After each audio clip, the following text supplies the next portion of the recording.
Bingo Blitz rules. If your bingo has ads in it, That's not a bingo. if it doesn't have the coolest tournaments, mini games, and the most breathtaking design, Nope, not a bingo. if your bingo moment makes you feel so excited that you just want to burst in joy and scream out loud, bingo! Sorry, so you're playing... Bingo Blitz? Now that's a bingo. Go for a world of excitement with Bingo Blitz, the #1 free bingo game. Download Bingo Blitz and play for free. Now that's a bingo. This episode is brought to you by Skinny Pop Popcorn. Perfectly popped, endlessly delicious. Oh, so light and crunchy. Skinny Pop Original Popcorn is the snack you've been searching for. Made with just 3 simple ingredients: popcorn kernels, sunflower oil, and salt. Snacking never felt or tasted so good. Perfectly popped, endlessly delicious. Give yourself permission to snack and pick up Skinny Pop Original Popcorn today. Let's hang out. Let's hang out. And let's talk about what lessons about. Let's hang out. And let's listen to 2 lesbians shout. Let's hang out. Let's hang out. Hey everyone, and welcome back to Les Hangout. I'm Ellie Brigida. And I'm Lee Holmes Foster, and we had a couple updates that we wanted to share with you guys before we get started today. Starting with, some of you have probably seen, we've announced on our social medias and everything, but we haven't actually said it on the podcast yet. But I made a tiny human. Yay! Yay! I did have a baby, finally. She emerged successfully into the world. And that's been new and exciting and a lot of work. But wonderful, and she's so freaking cute. She's pretty great. So welcome to the world, Eloise. We're happy to have you. Also, as a result of that, we will be taking some time over the summer to sort of, regroup, give me a little time to eventually sleep again someday. And to get ready for a bigger and better second season for all of you. Next week will be our last episode of season 1, but we will be back with new episodes starting the first week of September. But we're not going anywhere for the summer. We'll still be posting on all of our social media accounts, and we'll be having a viewing party of But I'm a Cheerleader with our patrons, so please keep an eye out for the dates and times for that. We're still getting used to Lee's schedule with a new baby, so please bear with us, but we haven't forgotten about you. We have been having so much stuff going on. We're super excited about everything that's been happening. This is like a dream come true right now. Yeah, it's been a crazy week. A few other updates. We were just featured on Dan Savage's Savage Love Cast. So if you guys want to find that, you can go listen to that. Check us out. We talk about lesbian bed death, the ominous lesbian bed death, which we think is a myth. Screw it. Yes. Lesbian exes, all sorts of good stuff. Yes. And we just broke into the top 200 on iTunes. Freaking Which is crazy. really exciting. We have a lot of stuff going on. We want to sort of make sure that we get everything together, come back strong. So we'll be taking some time off over the summer. We'll still be around on social medias and everything. So, you don't have to miss us too much, but we won't have new episodes for a while. Yeah. And if any of you guys listened to our latest episode about Pride, I personally wanted to give you guys an update. I know I talked about Boston Pride and how we were going to have oil wrestling in my friend's backyard. And I know you're all just dying to know what happened. So I did wrestle, and I tied one time. And it was actually really hard. It's too slippery. You can't get any sort of grasp on anything. So a lot of people didn't win. Most of the matches were ties. Is that what oil does? It makes things slippery? Yeah, it does, a little bit. Who knew? Who knew? I also thought it was hilarious because it was such a lesbian event, right? Everyone showed up to watch oil wrestling, but no one actually wanted to get in the pool. Do you know what I mean? So it was just a bunch of lesbians sitting around being like, are you gonna go? Do you want to wrestle? Or... And then, even when we were doing it, people were like, you got this, sweetie. It's okay. I'm like, oh, I'm sorry I grabbed your boob. I'm so sorry. My bad. It was really interesting, but it was super fun with all my friends. Photos? Videos? What do you got for us? I do have some videos that I will post on our Instagram. I can only post videos of myself because obviously not everyone wants everyone else to see them oil wrestling. Right. But I have a few videos that are safe for social media, and I will share them with you all. Yes, a lady never wrestles and posts. That is what I've heard, but I'm not a lady, so I'm going to post. All right, now that we're done talking about oil wrestling, Now that we have recapped all of, I think, the important things in our lives, babies and oil, wrestling, we want to welcome everybody to our 11th installment of Shoulda Been Gay. Shoulda been gay. It was fun, it was great, but it should have been a little more gay.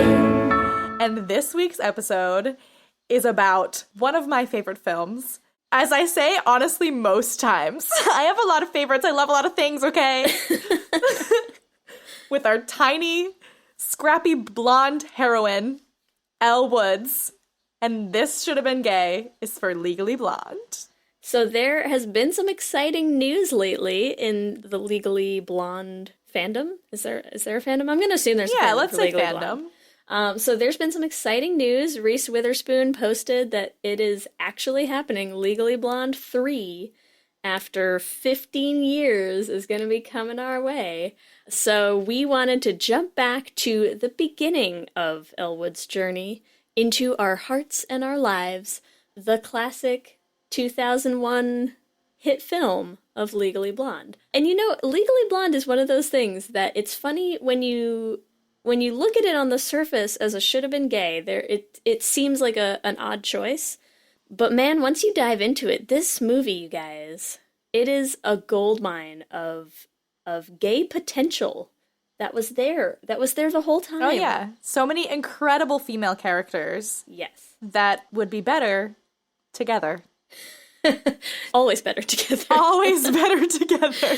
And I feel like we should shout out the fact that there was actually a lesbian in the movie. So our homegirl, Enid Wexler. Enid. Who was, maybe a little early 2000s. Stereotypical token lesbian character, What is it that she wants? The semesters is the patriarchy preferring semen over ovaries. So they're going to have omesters. Yeah. I mean, she's a little, much. A little cliche, a little much, but she is there. So not to discount Enid, but there's an awful lot more in Legally Blonde that could have been gay than just and our should have been one. gay. That should have been.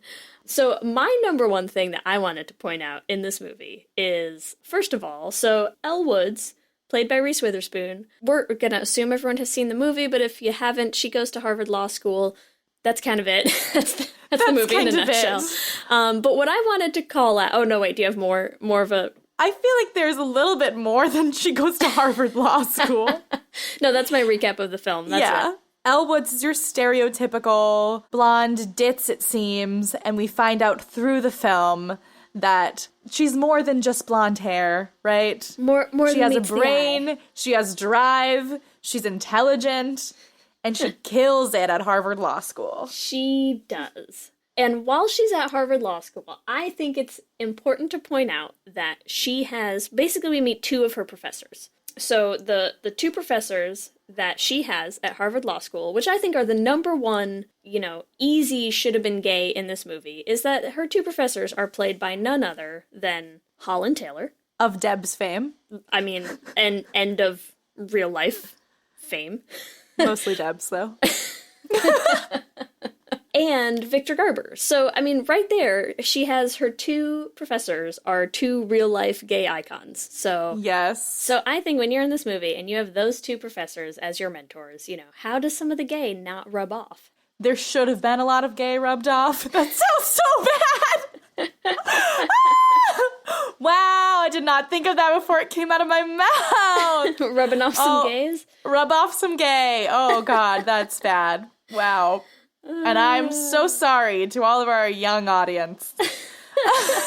I think to have a mentor like Holland Taylor, and number one, not sleep with her, but number two, not at least be inspired by her, it just doesn't seem realistic. Plus, I mean, Holland Taylor in this movie, too, where she's got that, super hard-ass, professor vibe going on, where she's like, I'm gonna put you on the spot, kick you out of my class, Yeah, it's pretty hot. I feel like in another film, there would be that whole, teacher-student, unspoken romance going on. But oh, God. Not here. A Bloomington. What? Bloomington is such a bad film. Bloomington. I haven't seen it yet. Don't watch it. Okay. I mean, I probably will have to because I'm sure we'll do Los Essentials. Yeah, at some point. It's very low on the list. Yeah.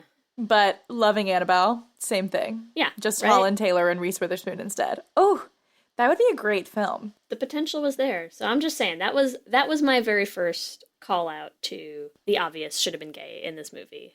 Very obvious. Two people that I need to talk about because the sexual tension between them is off the charts is Margot and Serena, who are Elwood's sorority sisters. Oh, yeah. Right? Accurate. They're always together. They're always like hanging off each other. Yeah, they never stop touching each other. Yeah. Like they have this like weird like ay, but they're always like all over each other. They would just be such a high energy couple. Yeah. As friends, they're a lot. As lovers, they'd be a lot. Yeah. You know, probably for them, pretty good. But, like, for everyone else around them, be like, okay, stop, ladies. But, yeah, I mean, they travel together. At the end of the movie, they're there to cheer her on together, holding hands and screaming. Like, lesbians, you know? Yeah. High energy lesbians. Lesbians nonetheless. High energy femi sorority lesbians. I mean, yeah. I was in a sorority. I can see it. And there were lesbians in the sorority. So it's really not that far-fetched. It's really not, people. It's not. And then on the complete other end of those characters, you have Vivian Kensington, played by Selma Blair, who is not a femi sorority high energy girl. She is a down-to-earth driven, you know, kind of sort of bitchy, over the top, you know, she's a little Very like, type A. very different type of intensity going on. There's no way you're going to convince me in this movie that Warner is not Selma Blair's beard. And Selma Blair is not Warner's beard, let's be real. Well, yeah. that's a whole other... I wasn't even going to get into Warner, but yes. I mean, they show up at Harvard together after a summer where they've gotten engaged in, what, like an month? And granted, they're supposed to have known each other and dated earlier in their lives in prep school or whatever, but I'm sorry. You show up with your shotgun engagement and that attitude and everything...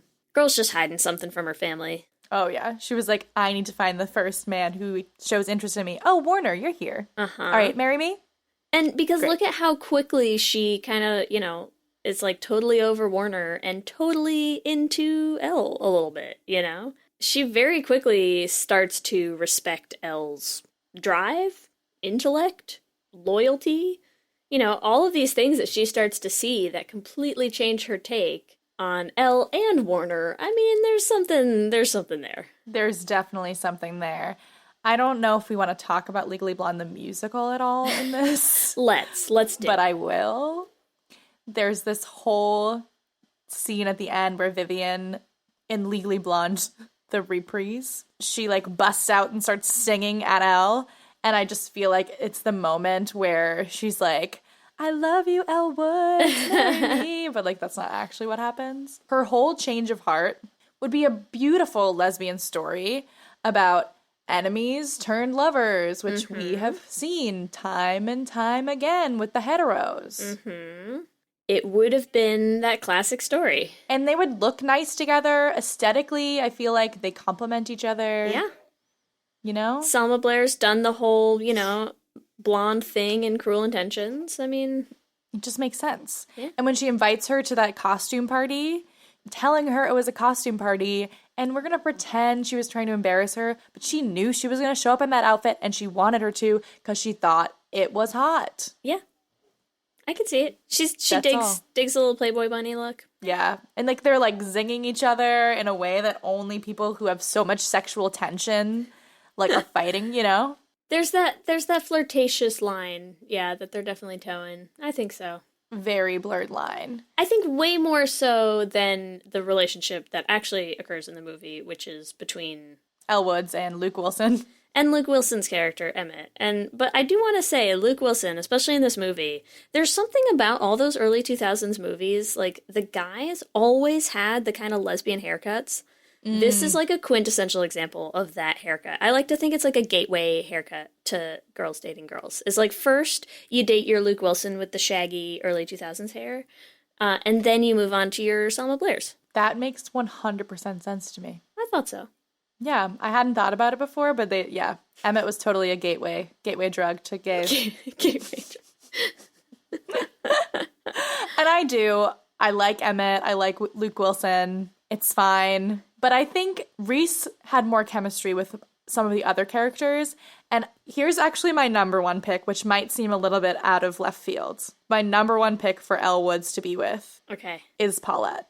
Is Paulette. Well, and Paulette, let's take a hot second to call out other, I'm telling you, once you start going down the gay rabbit hole, man, it never ends. So Paulette, played by Jennifer Coolidge. So shout out to Jennifer Coolidge, who played gay opposite Jane Lynch as Sherry Ann Cabot in Best in Show. So it's not completely out of left field to say that, there could be a thing between Elle and Paulette. I could see it. Right? I just feel like there's so much love there. Paulette had been scorned by her man, right? Mm-hmm. And when she first meets Elle, all she can talk about is how gorgeous she is, right? She's like taken aback by Elle's beauty. Yeah. And then Elle's giving it back. It's like, you're a bombshell, you're beautiful, all that, And then, Paulette has a relationship with the UPS guy. Yeah, the UPS dude or whatever. Who she, has had one conversation with? I think two, because sometimes she says fine, and sometimes she says something else, right? She has like two default responses when he delivers her package. Mm-hmm. Yeah.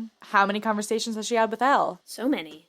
So much love. I just think they would make a very interesting pair. That's my number one pick. Well, and here's what I love about that, because it's something that I think would be great about having Elle be gay in general, and would be even more so, like, doubled by having her with Paulette, is, Elle Woods, right, is sort of played up as the ditzy blonde sorority sister. And I think what would be great about that is how great would it be to see that as a lesbian? Like, to have your kind of like super hard femme lesbian on screen, because that's not one that you get to see a lot, but they are out there. We know you're out there, you guys. Yes, like hard, like the epitome of femininity and like, and like stereotypical, right? Like of that, all you care about is designers and shoes and nails boys. And right? Like, to see that kind of personality on screen as a lesbian, I think would be a refreshing change of pace. And imagine if you had two of them in a relationship together. Oh my God. Well, that's what I'm talking about with the sorority sisters too. It's almost the same. Except I think they're a little bit, one of them's a little bit less femmy. I think Serena, she's a soft butch a little bit. Okay. She's a lip gloss, not a chapstick. She's a lip gloss. Yeah, I'd say Serena's a lip gloss lesbian. But I agree. Elle Woods as a lesbian, breaking stereotypes all over the place. I'm into it. So there you go. Legally Blonde. Legally Blonde. Should have been gay. Should have been gay. Should have been gay. As a reminder, if you want to find something that's actually gay, you can find us at Les Hangout Pod on all the social medias, Instagram, Twitter, and Facebook. You can also email us at leshangoutpod@gmail.com. Let us know if you have other topics, other movies, other should have been gays that you'd like to hear about on the show. And if you're enjoying the podcast, you can support us at patreon.com/leshangout and get access to some fun perks like watch parties and drinking games. And speaking of drinking games, we will be releasing a should have been gay drinking game that you can use for any movie that should have been gay. So pretty much every movie ever. But we will only be releasing that drinking game to our mailing list, so if you want to join our mailing list, please email us at leshangoutpod@gmail.com. You can also check out our merch if you want to rock some sweet Les Hangout shirts. We also have some awesome Pride designs that are up right now. You can find that at bit.ly/lesshop.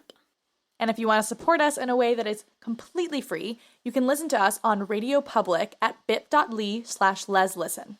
And remember, if you rate and review and subscribe on iTunes, it makes a huge difference in helping other people find the podcast.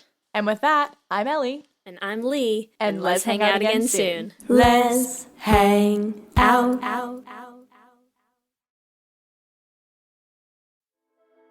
Hi, I'm Laura Cathcart Robbins, and I am the host and creator of the podcast Only One in the Room. Every week, my co-host Scott Slaughter and I invite you to join us and lose yourself in someone's incredible only one story. We talk to real people dealing with issues like infertility, the death of a loved one, human trafficking, and women who, fake it. Oh, and we want to be fair, so we talk to celebrities too. Emmy winners like actor John Cryer, supermodels like Amber Valletta, and rock stars like Ryan Dusick. Everyone is invited to share their Only One story with our listeners. With 21 seasons and counting, we guarantee you that Only One in the Room has a story that you'll connect with. This podcast is for anyone who has ever felt alone in a room full of people, which is to say that this podcast is for everyone. Download Only One in the Room on Apple or Spotify today.